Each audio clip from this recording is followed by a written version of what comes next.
ಯುವಕನೊಬ್ಬ ಸೆಲೆಬ್ರಿಟಿಯ video ಮಾಡಿಕೊಂಡು ಆಕೆಯ ಸ್ನೇಹಿತೆಗೆ ಕಳುಹಿಸಿಕೊಟ್ಟು black ಮೇಲ್ ಮಾಡಿರುವಂತಹ ಸುದ್ದಿ ಲಭ್ಯವಾಗಿದೆ.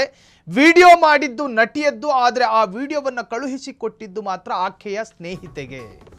ವಿಡಿಯೋ ಮಾಡಿಕೊಂಡು ಬ್ಲ್ಯಾಕ್ ಮೇಲ್ ಮಾಡುವಂತಹ ದಂಧೆಗಳು ರಾಜ್ಯದಲ್ಲಿ ಅವ್ಯಾಹತವಾಗಿ ನಡೀತಾ ಇದೆ.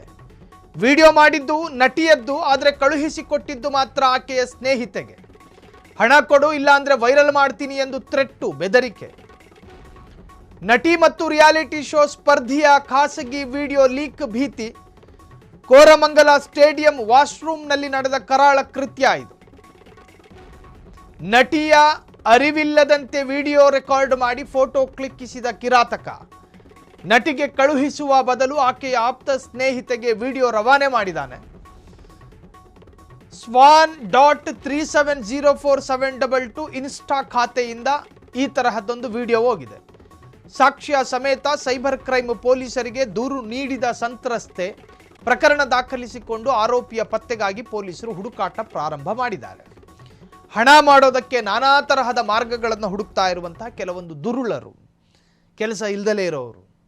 ಒಂದು ನಟಿ ಆಕೆಯ ಖಾಸಗಿ ವಿಡಿಯೋವನ್ನು ನೋಡಿ, ಈಗಿನ ಸಮಾಜದ ನಾಗರಿಕನ ಅನುಮತಿ ಇಲ್ಲದೆ ಯಾರ ಫೋಟೋವು ಕೂಡ ಕ್ಲಿಕ್ಕಿಸಬಾರ್ದು ಅನ್ನೋ ನಿಯಮಗಳಿದ್ದಾವೆ.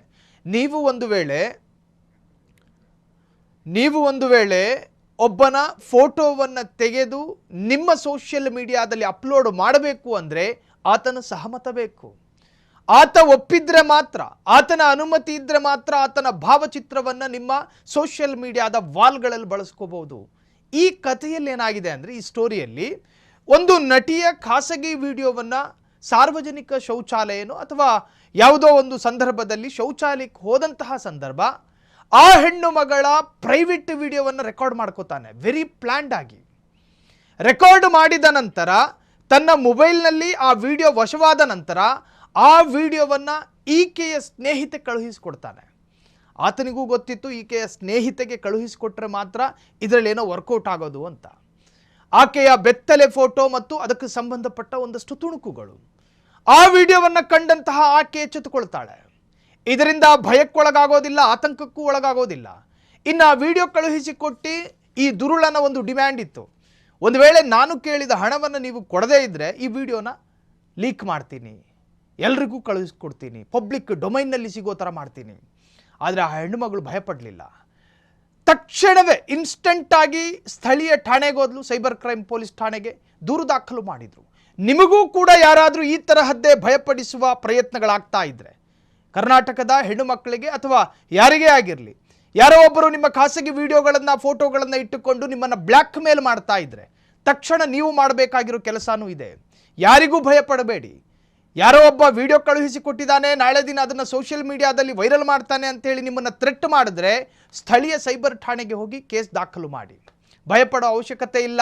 ಇನ್ನು ಆತ್ಮಹತ್ಯೆಗಳಂತಹ ದೊಡ್ಡ ದೊಡ್ಡ ತೀರ್ಮಾನ ತೆಗೆದುಕೊಳ್ಳುವ ಯಾವ ಅನಿವಾರ್ಯತೆಯೂ ಇಲ್ಲ. ನಿಮ್ಮ ಜೀವ ಮತ್ತು ನಿಮ್ಮ ಜೀವನ ಇವೆರಡೂ ಕೂಡ ಅಮೂಲ್ಯ. ಪ್ರಪಂಚ ವಿಶಾಲವಾಗಿದೆ.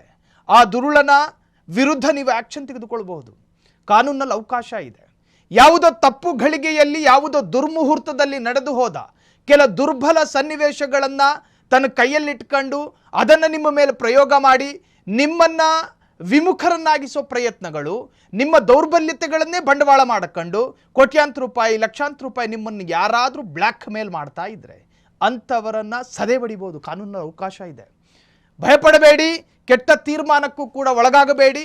ಈ ಸ್ಟೋರಿಯಲ್ಲೂ ಅದೇ ನಡೆದಿರೋದು. ಕೋರಮಂಗಲ ಸ್ಟೇಡಿಯಂ ವಾಶ್ರೂಮ್ನಲ್ಲಿ ನಡೆದಂತಹ ಕರಾಳ ಕೃತ್ಯವನ್ನು ಯಾವನೋ ಒಬ್ಬ ದುರುಳ ತಲೆಮಾಸಿದವನು ತನ್ನ ಮೊಬೈಲಲ್ಲಿ ರೆಕಾರ್ಡ್ ಮಾಡ್ಕೊಂಡು ಆಕೆಯ ಸ್ನೇಹಿತೆಗೆ ಕಳುಹಿಸಿಕೊಟ್ಟು ಬ್ಲ್ಯಾಕ್ ಮೇಲ್ ಮಾಡೋದಕ್ಕೆ ಪ್ರಯತ್ನ ಪಟ್ಟಿದ್ದ.